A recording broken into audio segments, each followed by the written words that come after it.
right, guys, I told you yesterday I uploaded that video or the hunting video early because I wanted to focus today on something else. I've been meaning to do this for a while now, and I wanted to kind of, I don't know, I want to talk about it a little bit. It's, you know what, ultimately, number one, let's just start out with a disclaimer. I am in no way a lawyer. I just happen to play one on YouTube. So, number one, let's just make it clear, this is not legal advice. I'm not telling you to go fight somebody at Target or do anything crazy like that.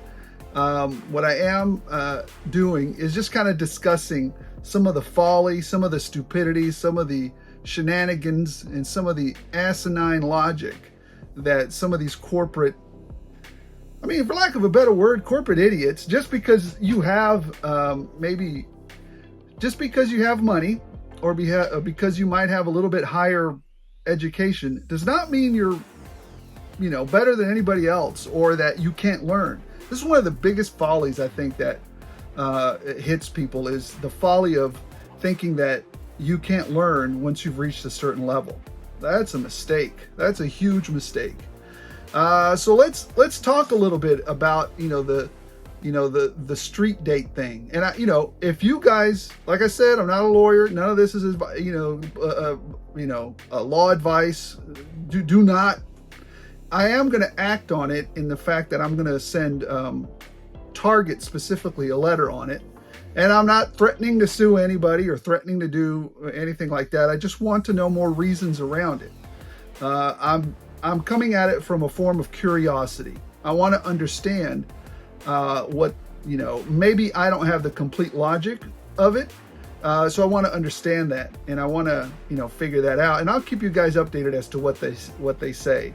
So I'm just curious about that. So, and also I don't want anybody, just again, confronting Target associates or confronting, salespeople and letting them know that, hey, this is the law and this, I don't want any of that, because you're not a lawyer.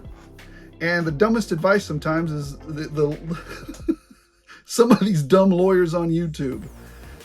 So it's just my personal research that I've done. I've always thought that there was something interesting about it.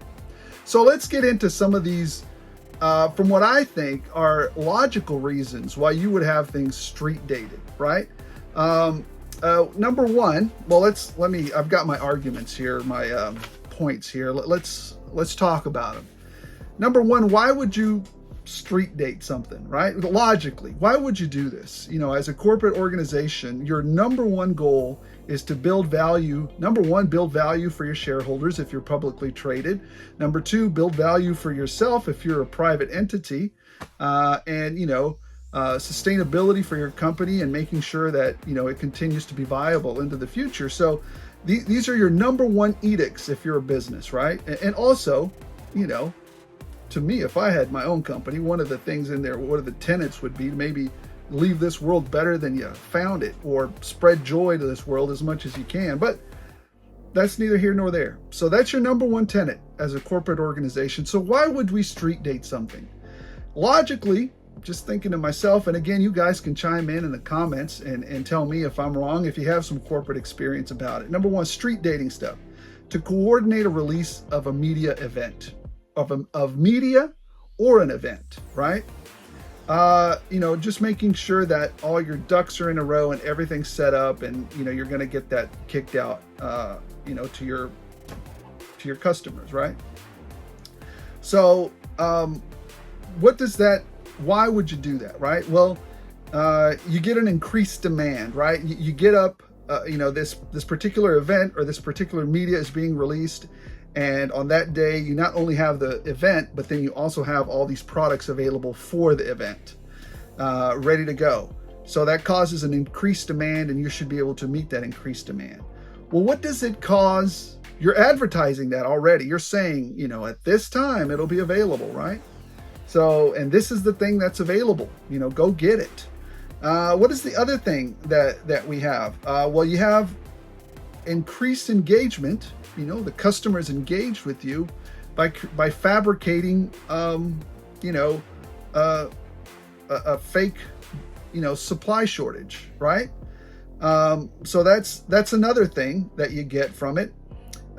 So those are kind of the things that you would get, as to why, engagement, demand, and sometimes to fabricate a short supply. So those are the things that you get from it. So when you do that, that should be, a proven track record, right? That's why companies keep doing it, because it creates those things. And it's fun for everybody, and everybody, has a great time doing it, right? Well, do you sell more? Do people have a better time? And also, I'm going to try and make this quick. I don't know if it's going to be quick or not, but just hang with me if you're interested, or don't. But I think it's something worth discussing. Does the company sell more if they time a release like that with an event or something? Do they? The Star Wars films, I mean, I can think of the couple of Star Wars films that we've done in the past that it didn't, their stuff, their junk is sitting over at Ross and Ollie's. Yeah, the TMNT stuff, well, that stuff is showing up at Ollie's. All that stuff was timed. A bunch of the Star Wars stuff was timed. Did it create that engagement? Did it create more money for you?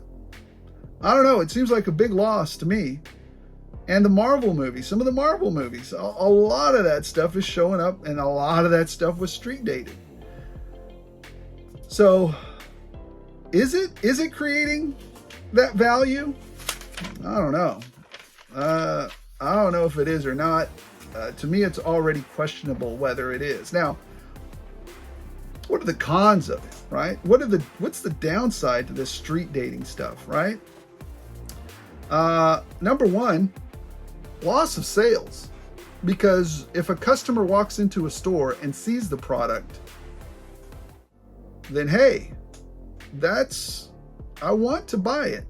So you go get it. Oh, sorry, we can't sell it for you. So you've lost that sale.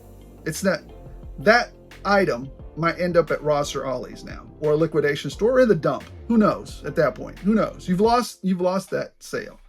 Not only that, you've created some customer disengagement or customer frustration from that, right? So now the customer, number one, the customer you've lost the sale, and now the customer associates a bad feeling with your brand and that brick and mortar store. So now you've created that. You've created customer disengagement. Well, you can keep the damn thing. I'm probably not going to swear on this, I hope, but it's worth discussing. Okay, look, let's just get through this, and then we'll finish talking about that. Number three, you've created a very awkward situation between now the sales team member and the customer, right? The sales team member is always supposed to treat a willing buying customer with the utmost customer service. Well, now that team member has to think quickly and say, no, you cannot have this, which goes against every tenet that the store has previously taught them, right? That is absolutely laughable. So did you teach them how to do that?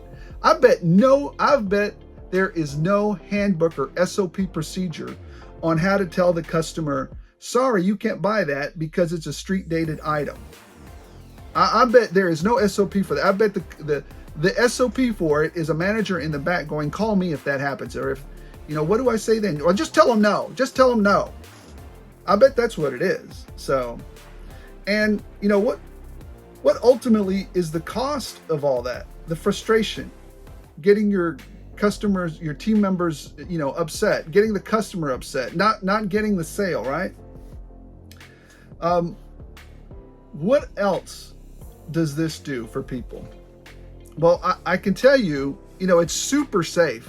I mean, and I talk about this in the most sarcastic way possible. It's super safe to go and stand in a line with a bunch of rabid fans that want to get into, and this is the part that I'm talking about. I'm talking about dollies right now. So it's not that big of a deal. It's just toys. It's just toys, you fool. But the entire population of America are fools. if that's the case, because you have women lining up for those stupid Target cups, because I'm sure if there's, mothers or, other females or, other males that don't like anything to do with these toy things, or these dollies, they go, well, that's just toys. Yeah, well, then you're a fool for standing in line for 6 hours for sneakers. I don't give a doggone flippity flap about sneakers. I wear whatever grandpa sneakers, my wife says or I think are comfortable. You might have seen some of those in my videos. Women wait in line for those goofy mugs or tumblers or whatever those things are at Target, fighting with each other. Men fighting with each other for cards or, sneakers or shoes or whatever limited edition BS that they got going on. If they don't have enough sense to, so you've endangered your customers. Thank you for endangering my life in this. And you say nobody's getting endangered. Have you seen some of the shenanigans that happen when some of these releases happen? So your argument is false there. We've all seen that happen. And I'm arguing of a bigger picture here. I'm not just arguing about dollies. I'm arguing in a bigger scope than that. Team members getting trampled on to get to the limited edition thing. I would like to see executives sit out front and help those team members, just suffer through that. Suffer through the bodies, the smells, the pushing, the shoving, the physical altercations that go on with these shenanigans. I think, how can we fix that? Oh, it's not my job. You're a retail store. You fix it. You figure it out. You do it correctly. That's not something for me to fix. That's just me telling you, are these timed releases or these street dated things the way we should be doing it? Is it? Or is it shenanigans? Is the cost too much to really bear? Is it just stupidity? When the product gets there, sell it to the customer. If the display is up, great. Or the display has to be pretty.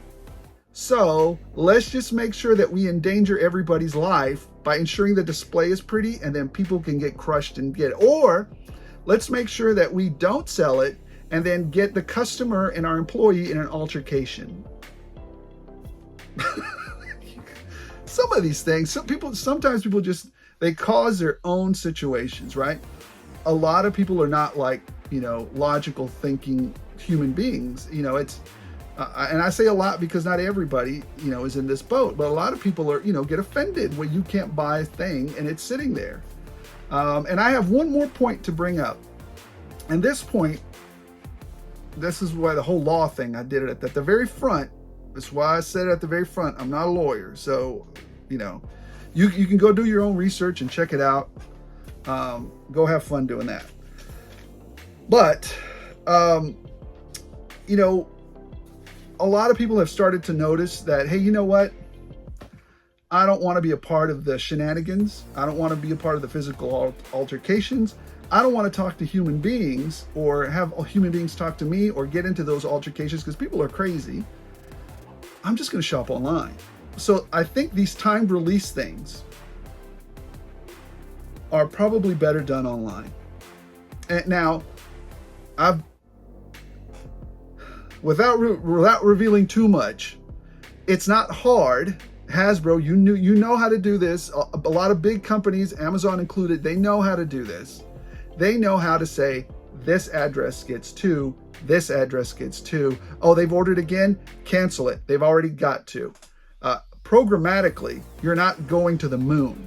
Programmatically, doing that is not difficult.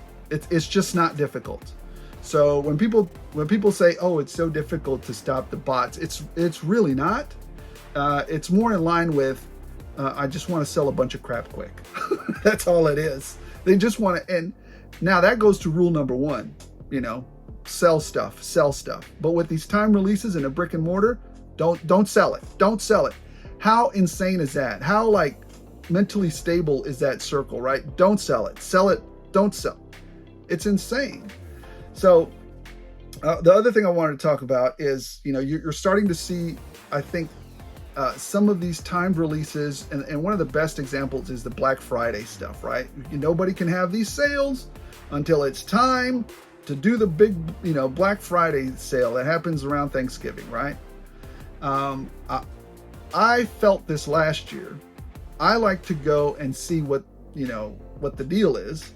But I really don't engage in altercations. I just, if people want to fight over it, I just back away. But I really saw a decline in that engagement big time last year. Like here in the Dallas-Fort Worth Metroplex, 8 million people should have slammed those stores.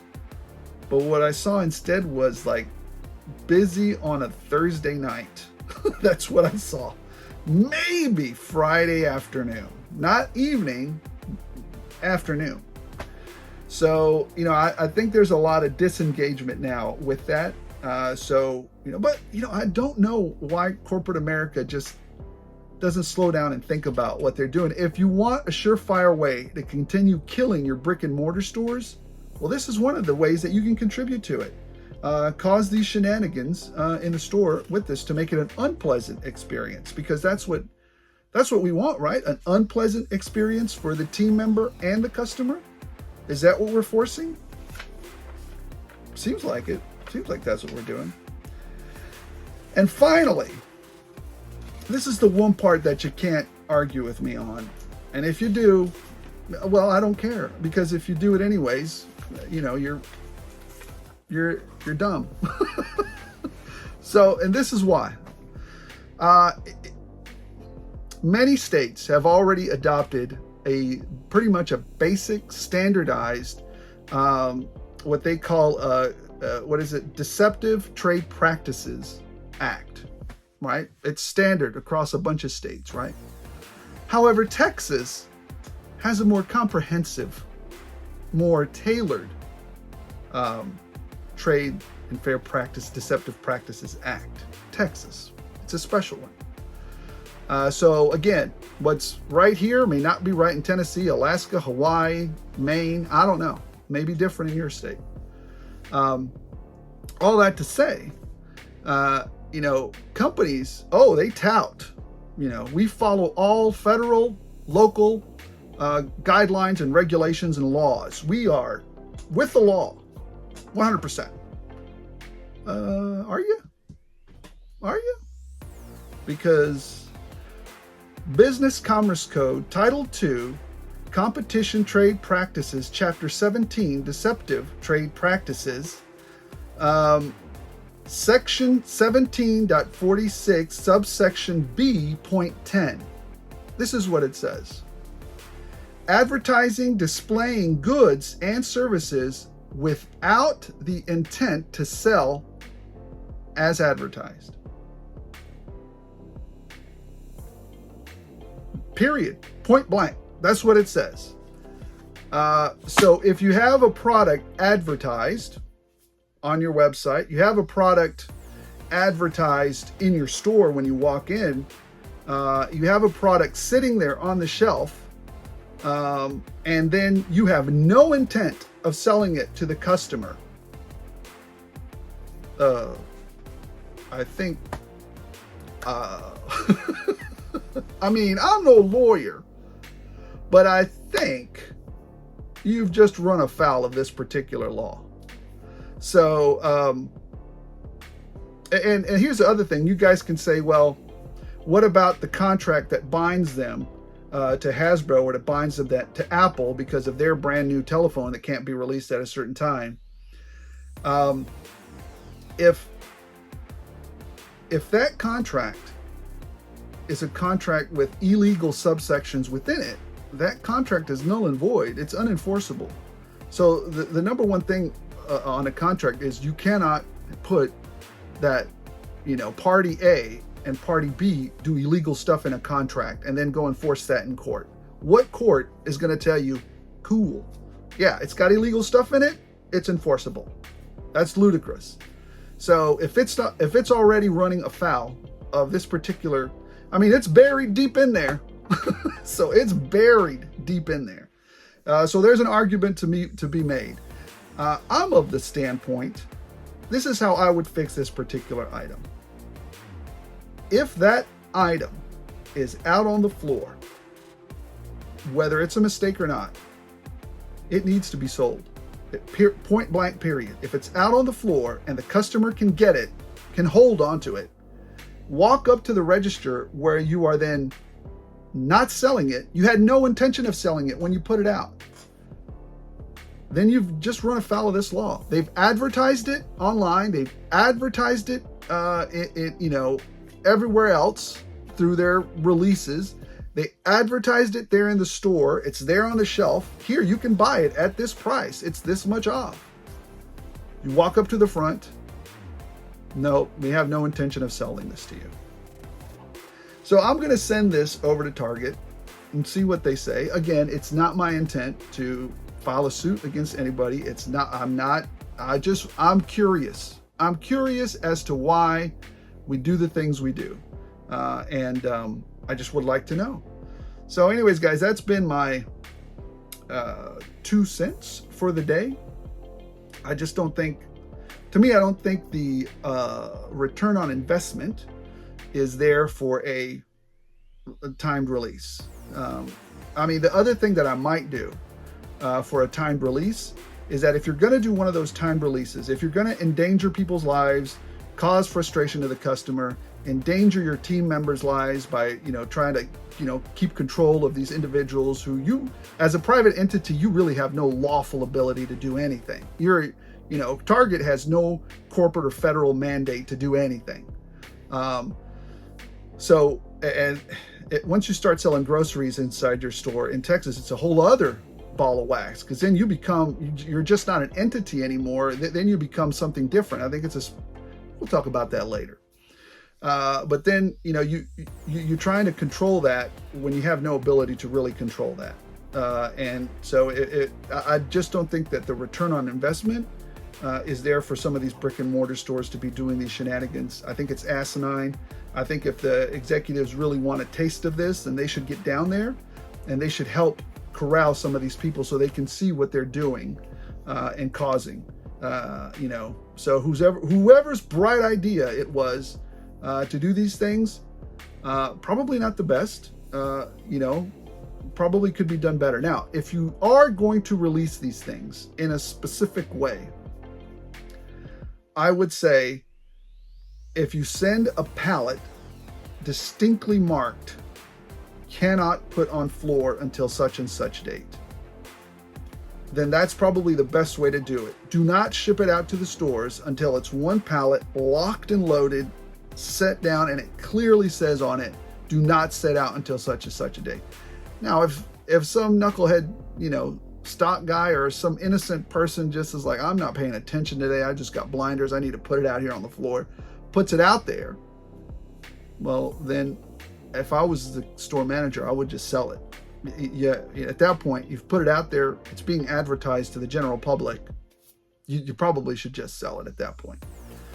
So anyways, guys, that's been my two cents for the day. Do you agree? Do you disagree? I don't like the timed release stuff. I think that as soon as it's out on the floor, it's free. It's first come, first serve. Now again, I don't agree with getting into it with Target employees. I don't agree with getting into it with any brick and mortar employees. The best course of action when you encounter one of those situations is to just, hey, you know what? I don't want to get banned from the store. I don't want to get taken to jail. I don't want to, have an argument here in front of everybody and cause a disturbance. I'm going to say, all right, I thought I could buy it because it was sitting on the floor. No problem. I'm out. Otherwise, you might incur some additional problems from the police, from the store, from all kinds of stuff. So this is just a discussion of what's smart and what's not smart with what we're doing here. So guys, thank you so much. This is a little bit of controversial. Maybe you guys want to chime in, maybe you don't. I just thought we'd talk about it for a little bit. And yeah, these are just some of the topics that come up. So thanks for watching. Appreciate every single one of you. Don't forget to like, don't forget to subscribe if you're so inclined. We're doing monthly giveaway now. We just did one in July for the Bone Collector. We're going to hit August up, which is here in a few days. I'm still thinking about what we're going to do for it. And I'm still looking for that Frankenberry. I can't find it. I visited 5 Rosses today. 5. And I didn't find the one Frankenberry. Oh, when I had it in my hands. All right, guys. Oh, and I did meet, oh my gosh, I'm going to mention you in the next video. I did meet one of the viewers today at Ollie's, and it was a joy meeting you. And I am so happy that you managed to score some of the Marvel Legends that you were looking for out of my Ollie's. Fantastic. I love helping collectors. I love seeing people be happy. So thank you so much for being here, everybody. And again, as long as you guys keep watching, I'll keep rolling it out.